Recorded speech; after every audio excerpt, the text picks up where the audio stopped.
क्या जीवन मूल्य भी समयानुसार रूपांतरित होते?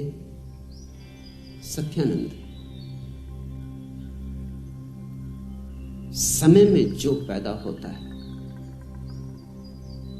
वह अनिवार्य रूप से रूपांतरित होता है। जीवन मूल्य भी समय की उत्पत्ति है, उपज।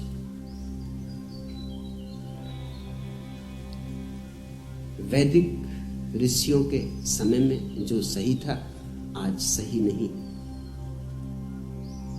आज जो सही है शायद कल सही नहीं होगा। रोज जागरूकता से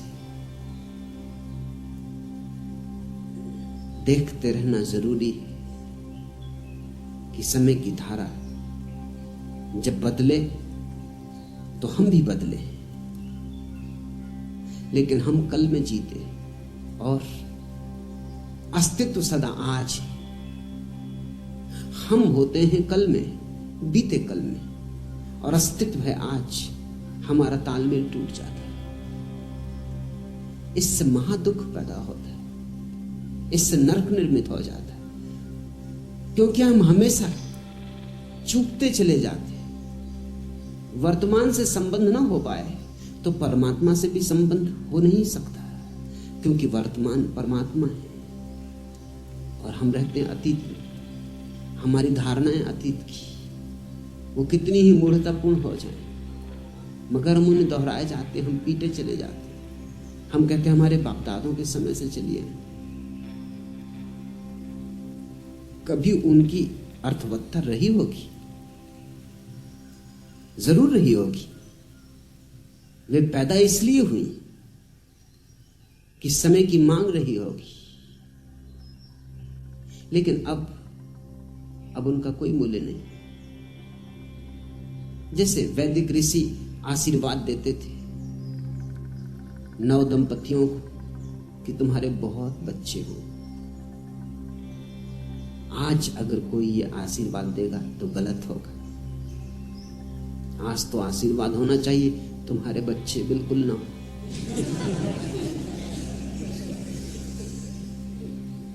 आज बहुत बच्चे हों ये आशीर्वाद नहीं है, ये तो अभिशाप हो जाएगा। समय बदल गया, स्थिति बदल गई। वैदिक ऋषियों के समय में पृथ्वी ज्यादा थी, लोग कम थे। आज पृथ्वी कम है और लोग ज्यादा हैं। लोगों से दबी जा रही है पृथ्वी, मिटी जा रही है पृथ्वी। तो वही जीवन मूल्य नहीं रह सकते। मुझसे लोग पूछते हैं कि संतति नियमन का उपयोग करना, तो जो आत्माएं रुक जाएंगी, पैदा ना हो पाएंगी, उनका क्या होगा?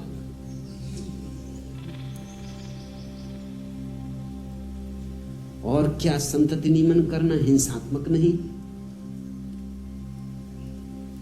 क्योंकि तुमने किसी को पैदा नहीं होने दिया, उसकी हत्या कर दी, होने के पहले ही हत्या कर दी।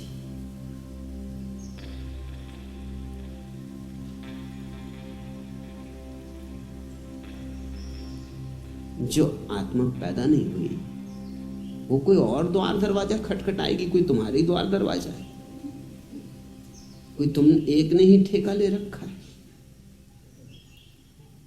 तुम जैसे मूड बहुत है।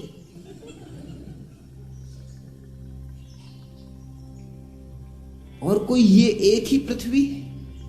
वैज्ञानिक कहते हैं इस तरह की कम से कम 50,000 पृथ्वियों पर जीवन, कम से कम 50,000, ज्यादा पर होगा लेकिन कम से कम 50,000 पर तो निश्चित है। तो तुम्हें क्या चिंता पड़ी? तुमने कौन सा ठेका लिया हुआ है आत्माओं को जन्माने का?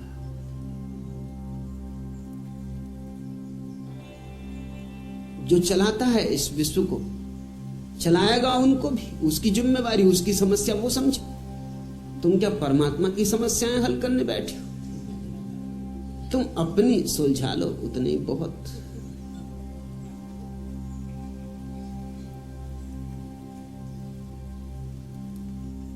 लेकिन लोग तरह तरह के प्रश्न पूछते हैं सिर्फ इसलिए कि पुरानी धारणा किसी तरह बची रहे, किसी तरह हम पुराने से चिपके रहे। और सब बदल गया है।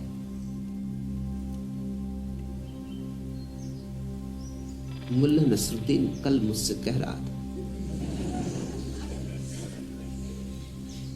था कल रात अकस्मात एक ब्यूटी गर्ल ने हमें रोका। हम समझे पहचानने में हो गया धोखा। हम कभी सुलभ लज्जा से दृष्टि झुकाए गुजर गए। कन्या के केस मारे गुस्से के बिखर गए। जोर जोर से चीखने लगी, शहर के जवान मर्दों आओ, इस शरीफ जादे से मुझको बचाओ। मैं अलकों में अवध की शाम, होठों पे बनारस की सुबह और चेहरे पे कश्मीर का पानी रखती हूं, फिर भी इस लफंगे ने मुझको नहीं छेड़ा। क्या मैं इसकी मां लगती हूं?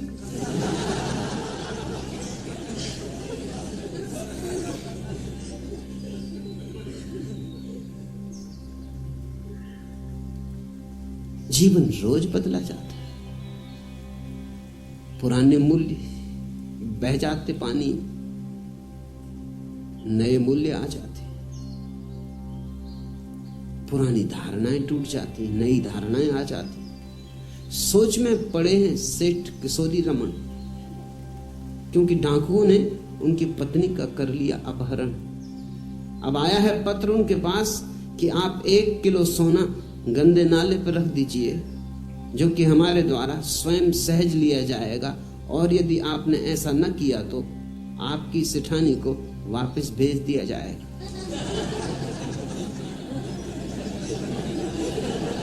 वो दिन गए जबकि डाकू कहते थे कि अगर रुपया ना भेजा तो हम पत्नी को छोड़ेंगे नहीं। वो दिन गए। अब तो वो कहते हैं पत्नी को घर वापस भेज देंगे सकुशल। तुम पूछते हो सत्यानंद, क्या जीवन मूल्य भी समयानुसार रूपांतरित होते हैं? निश्चित ही सभी चीजें बदलती हैं, बदलनी ही चाहिए। बदलना ही जीवन का क्रम, और बदलना शुभ भी है। बदलती है इसलिए तो जीवन नया रहता है, ताजा रहता है, प्रफुल्लित रहता है। इस देश में नहीं बदलती, यही हमारी अड़चन। इस देश में सब सड़ गया है, सब गंदा हो गया है। इस देश में आज तो है ही नहीं, बस कल ही कल। रामराज हो चुका, स्वर्ण युग हो चुका, सतयुग हो चुका, सब हो चुका। अब हम यहां क्या कर रहे हैं? कोई ये पूछते नहीं कि अब तुम क्या कर रहे हो। जब सब हो ही चुका तब तुम भी हो चुको। अब तुम क्यों नाहक कष्ट उठा रहे हो? अब कुछ होने को तो बचा नहीं। अब तो कलयुग ही कलयुग है, दुर्दिन ही दुर्दिन। अब तो दुख ही दुख है। अब सार क्या है जीने में? 2 हिप्पी कैलिफोर्निया के एक रास्ते से गुजर रहे थे। महा हिप्पी मील भर तक चलते रहे चुपचाप, अपनी अपनी धुन में मस्त। आखिर एक ने दूसरे से कहा कि बर्दाश्त के बाहर, क्या तूने अपने पतलून में पाखाना किया?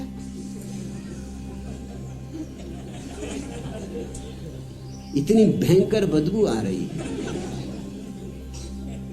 और मील भर से मैं देख रहा हूं कि अगर ये बदबू कहीं और से आ रही होती तो छूट गई होती पीछे, मगर ये साथ ही चल रही। दूसरे ने कहा कि नहीं नहीं, बिल्कुल नहीं। मगर पहला भी ऐसा मानने वाला, उसने उतार पतलून। उसके मित्र ने पतलून उतारी। पतलून उतारते ही वो दूसरा चिल्लाया कि देख मैं क्या कहता था, और तू कहता है कि नहीं नहीं, तूने पाखाना किया है, ये क्या रहा? दूसरे ने कहा मैंने समझा भाई तुम पूछ रहे हो आज की।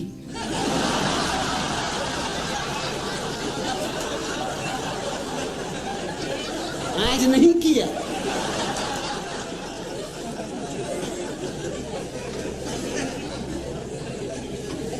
ऐसी इस देश की दशा है। यहां आज तो कुछ है ही नहीं, कुछ भी नहीं, सब कल हो चुका। बस उसको ढोते रहो, मुर्दा लाशों को। सड़ गई, बांस उठ रही, मगर बड़ी प्यारी, अपनों की, सदियों से पूजी गई, सम्मान सत्कार होता रहा है। सो सजाए रहो, समारे रहो। बाप दादे भी यही करते रहे, तुम भी यही करते रहो। हम कुछ भी बदलना नहीं चाहते। महावीर ने कहा था अपने मुनियों को कि नंगे पैर चलना। कहने का कारण था क्योंकि उस समय जूते बनते थे, वो सिर्फ चमड़े के बनते थे, और चमड़ा तो हिंसा होगी, पशु मारे जाएंगे। तो ठीक था, अपने जूतों के लिए पशुओं को क्या मारना। फिर दूसरे कोई कोलतार के और सीमेंट के रास्ते तो थे नहीं, खुली मिट्टी थी, मिट्टी के ही रास्ते थे। मिट्टी पे चलने में कोई अस्वास्थ्य नहीं, मिट्टी पे चलने में तो स्वास्थ्य। हम भी तो मिट्टी के बने हैं। मिट्टी मिट्टी से मिलती तो जीवन पाती। तो अगर तुम कभी नंगे पैर थोड़ी देर मिट्टी पर रोज चलो तो लाभपूर्ण है, स्वास्थ्यप्रद है, हर्जा नहीं है जरा भी। मगर अभी जैन मुनि अभी भी चले जा रहा है कोलतार की सड़क पर, सीमेंट रोड पर। सोचते ही नहीं कि महावीर को क्या विचारों को पता है कि सड़कें ऐसी भी होंगी।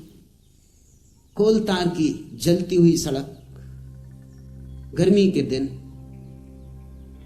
पैर में फफोले पड़े जा रहे हैं, मगर वो चला जा रहा है।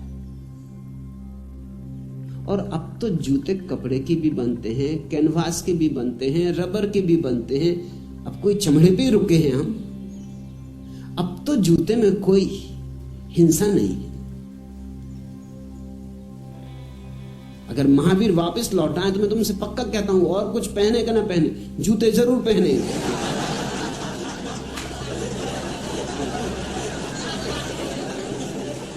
एक दिन एक आदमी ने और उसकी पत्नी ने मुल्ला नसरुद्दीन के द्वार पर दस्तक दी। दरवाजा खोला, नसरुद्दीन ने झांक के देखा, पति पत्नी खड़े। पति पत्नी बहुत हचकचाए क्योंकि मुल्ला बिल्कुल नंगा था, जूते पहने था और टोप लगाया था, टाई भी बांध रखी थी। अब एकदम से जा भी नहीं सकते थे, अब आ ही गए। और मुल्ला भी नहीं कह सकता कि जाओ, पुराने परिचित थे, कहा आइए आइए विराजिए, बड़े सौभाग्य। पति आगे घोषा, पत्नी छिपी छिपी पीछे। पति तो इधर उधर देखने लगा, क्या कहे क्या ना कहे। कुछ सोच के भी आया था जिस काम से, वो भी एकदम भूल गया। नंगा आदमी, और बिल्कुल नंगा होता तो भी ठीक था। ये टोपी लगाए, जूते भी पहने और टाई भी बांधे, और बाकी सब चीजें नदारत, असली चीजें नदारत।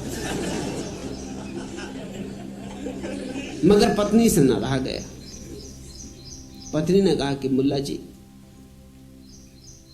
क्या मैं पूछ सकती हूं कि आप नंगे क्यों बैठे? मुल्ला ने कहा कि भाई, इस समय मुझे मिलने कोई आता ही नहीं, ये मेरे फुर्सत का समय, विश्राम का समय। सो घर में कोई है ही नहीं, तो अकेला अपने मस्त नग्न बैठता हूं, आराम करता हूं। अब दिन भर कसे कसे बेल्ट बांधे हुए हैं, पैंट बांधे हुए हैं, जैकेट पहने हुए हैं, कोट चढ़ाए हुए, जान निकल जाती। तो जरा आराम कर रहा था, तो उसने कहा ये भी समझ में आ गया, तो फिर ये जूते और ये टाई और ये हैट ये क्यों पहने हुए हो? तो मुल्ला ने कहा कि ये इसलिए कि शायद भूले भट की कोई आ ही जाए। अब तुम ही आ गए, ऐसा कभी कभी कोई भूले भटके आ जाए। मैं तुमसे पक्का कहता हूं, महावीर अगर दोबारा हो तो जूते जरूर पहनेंगे। टाई और हैट की तो मैं नहीं कह सकता, वैसे अच्छा रहेगा। चटाई का हैट धूप धाप में बचाव भी करेगा और चटाई में कोई हिंसा भी नहीं। जापानी ढंग का चटाई का हैट सुंदर रहेगा।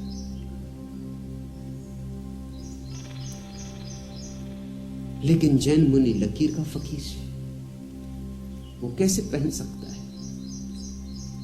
पैर में फफोले पड़ जाते हैं जैन साध्वियों के, साधुओं के, कपड़े बांध लेते हैं उन पर। मेरे पास एक दफा जैन साध्वियां मिलने आई, उनके पैर में फफोले, घाव, उन पर वो कपड़े बांधे हुए, कपड़े भी उन्होंने इस तरह से बांधे हुए कि करीब करीब जूते का काम दे रहे हैं। मैंने कहा ये मतलब क्या है? फिर जूते में क्या हर्जा है? इतना चिंधियां बांधी हैं कि वो करीब करीब जूते का काम ले रही हैं उन चिंधियों से। इतनी गंदी चिंधियां ढोने की बजाय कपड़े के जूते में क्या हर्ज? उन्होंने कहा आप कहते हैं तो हम भी समझते हैं, मगर शास्त्र में नहीं लिखा है। तो मैंने कहा शास्त्र में लिख लो। शास्त्र का कोई, शास्त्र क्या रोक सकता है? मेरे पास ले आओ, मैं लिख देता हूं। शास्त्र की क्या हैसियत है जो रोके किसी को? अरे शास्त्र अपना है कि हम शास्त्र के?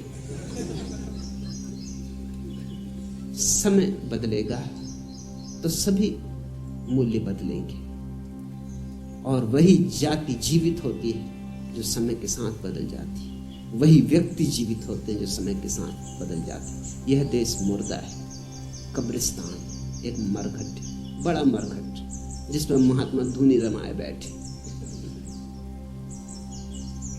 बस धूनी रमाने का काम, और कुछ काम बचा नहीं। सब काम पहले हो चुका। अब तो निष्काम भाव से मरघट में बैठो, धूनी रमाओ, राम राम जपो। कुछ बचा नहीं जैसे हमारे हाथ में करने को। सारी पृथ्वी कितने महत् कार्यों में संलग्न है। शायद इतने महत् कार्य कभी नहीं हुए थे जितने महत् कार्य आज हो रहे हैं, क्योंकि इतना विज्ञान न था, इतनी टेक्नोलॉजी न थी, इतने हमारे हाथ में साधन न थे, इतनी समझ न थी। आज सब साधन है, सब समझ है। आज हम इस पृथ्वी को स्वर्ग बना सकते, मगर ये पुराने मूल्य और पुरानी धारणाएं हमें नरक से बांधे हुए हैं।